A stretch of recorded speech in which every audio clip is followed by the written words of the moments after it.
Hello and welcome to another edition of Executive Corner Expert Talks on Kalkine TV. I'm James Preston, and in this Expert Talk, we'll shine the spotlight on SavvySME, an online marketplace that brings the best business ideas, tools and experts for small and medium-sized businesses. It uses technology to connect businesses from industries like construction, retail, healthcare and hospitality to quality local suppliers, product vendors and service companies. Now, to shed some further light on the business, Johann Nogueira, the influencer in strategic partnerships and digital marketing at SavvySME, joins me now. Johann, welcome to the show. Great to be here. Thank you for having me. Now, Johann, pleasure to have you here. For a start, looking beautiful. Where are you at? That's a wonderful outlook. We are in Melbourne, sunny Melbourne today.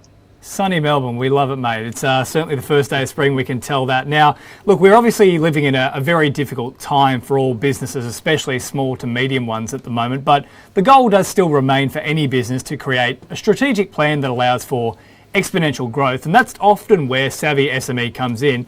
What's your proven formula for business success? Yeah, sure. So basically, when a business realizes what business it's actually in, it can then help attract the right audience. So we're talking about businesses that have been struggling through COVID.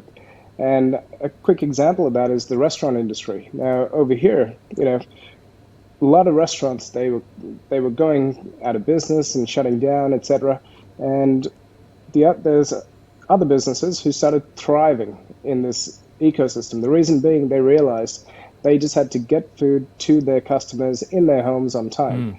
And one of the best things that they did was get onto every platform that had the home delivery services. And there was lines outside these places with delivery drivers waiting to pick up the food. I spoke to some of these restaurant owners and they said business has never been better. In fact, they don't know whether they're going to open up, their restaurant to be a sit-in restaurant anymore because of the amount of business that they're doing that way. So your mindset, that's the very first thing that needs to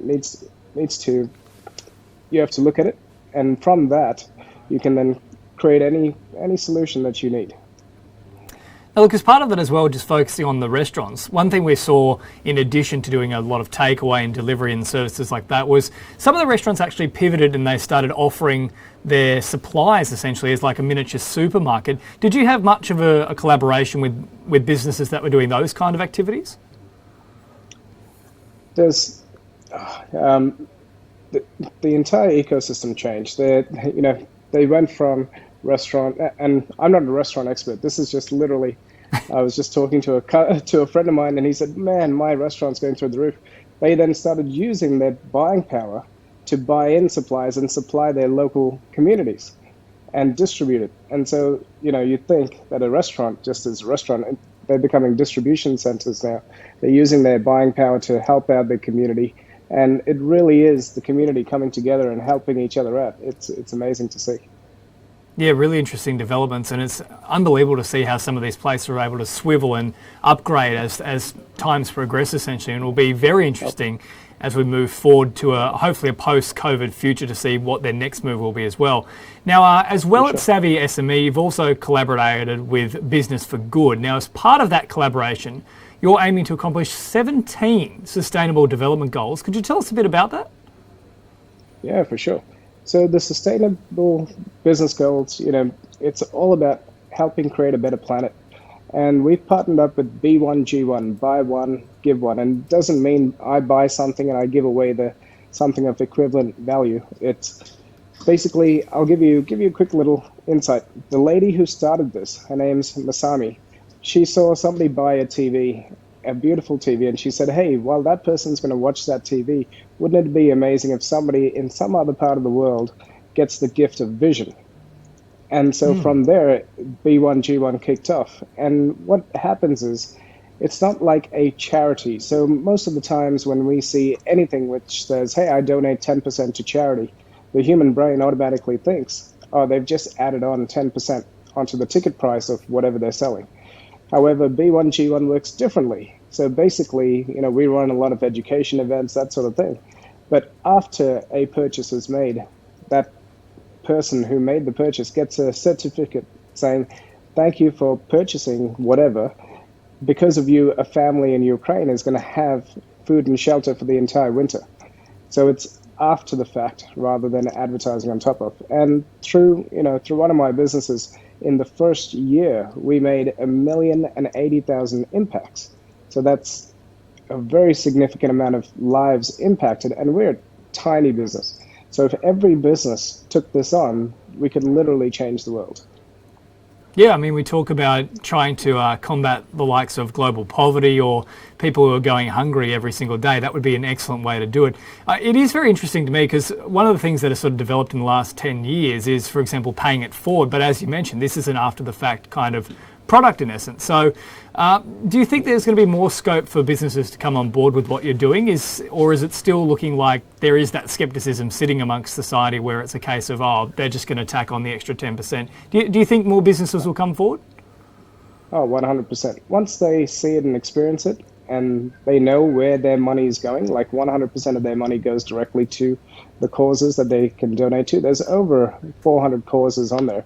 And it's just an amazing thing. I'd just love to touch on a point that we talked about before, which was the partnerships, the strategic partnerships. So as we said, businesses are struggling, and one of the businesses that we're dealing with, they have a database of 500,000 members. Now, these members cannot go out and utilize all the different facilities that this association has. So they came to us and said, hey, Johann, what can we do with our database, because we need to add some value to them. They're a membership-based organization. So this is where strategic partnerships comes into play. I said, okay, cool. Who can we partner up with to add massive value to your database? Now, we've got on, so this is a sporting club, so we got on all these other sporting club suppliers, so for example, clothing, etc. And we're creating partnerships with them, which then increases the value of their membership. So by them doing that, their bottom line increases. I'll give you a quick little example. We all know Costco. Costco turns over $3.66 billion. Of that, $3.3 billion is from their memberships. So I just thought I'd share that with you. Well, look, I know for a fact, I mean, my partner's parents, they're both Costco members, and I reckon they go maybe once a year and they'll buy a large amount of water, and that's pretty much it. So they are not getting their money's worth. It is all going via the membership, that's for sure. But Johann, we're definitely living in an age of rapid technological advancements. I mean, that's part of what we've been talking about right now is ways to swivel with that. Now, surely that would as well require Savvy SME to be constantly changing their outlook and their approach to the way that they conduct business. How has that shaped what you do, and how do you see it altering the path moving forward? Is there a lot more, for example, machine learning, or is there more processes coming into what you do to help businesses? Oh, it's amazing. Like what a time to be alive. Right now, we're seeing a huge take up of AI technology. One of the people I was talking to just before, they have a technology which is AI conversational technology, which can have 100 conversations a minute with your ideal clients. It's literally changing and you cannot tell the difference between the AI and a human. It's like having a human. It's like having 100 VAs talking to your ideal clients. And by the way, they generate the ideal clients with the click of a few buttons. So they know exactly, CEOs in Melbourne who play the violin, for example, and then it'll pull up a list. It'll start texting them, having conversations with them via text, via email, and it's not spam. It will really take into account their interests and have conversations with them about that, and then warms them up from a cold lead into a hot lead. It's incredible with machine learning, AI technology, what's coming in the future.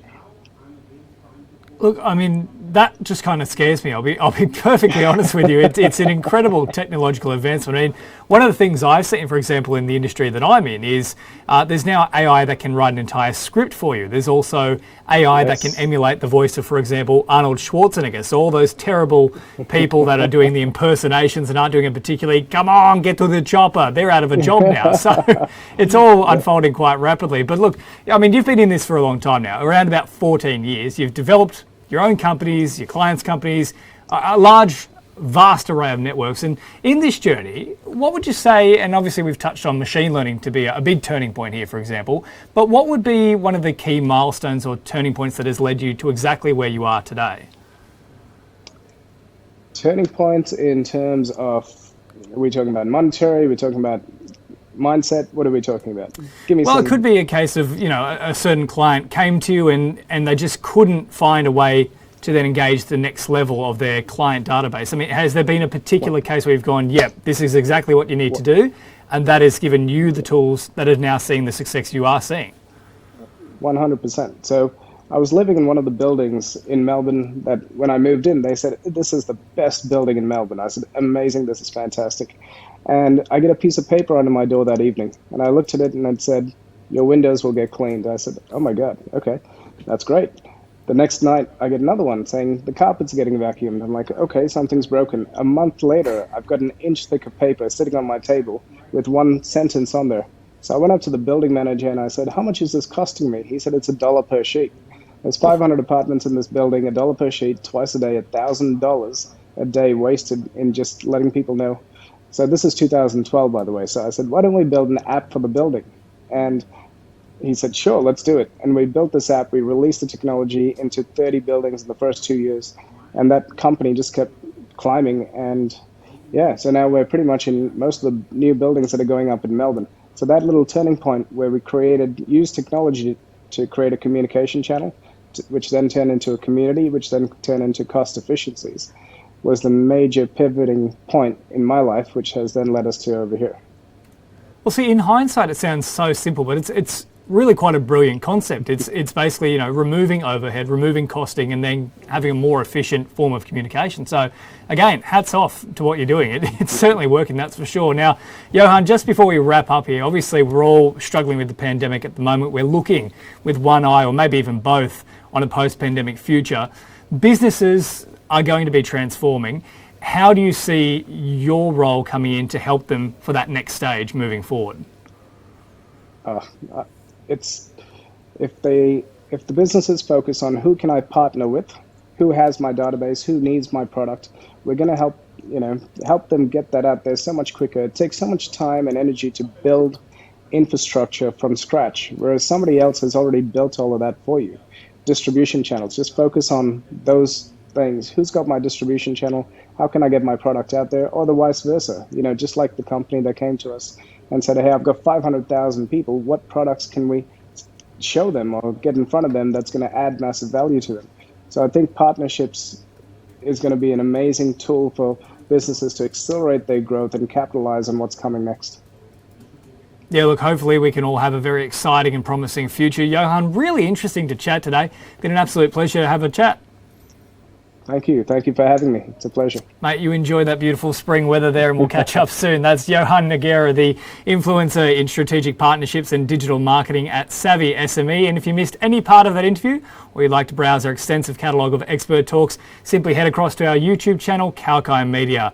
Right, that's all for this edition of Expert Talks. And remember, stay apprised and invest wise with Kalkine.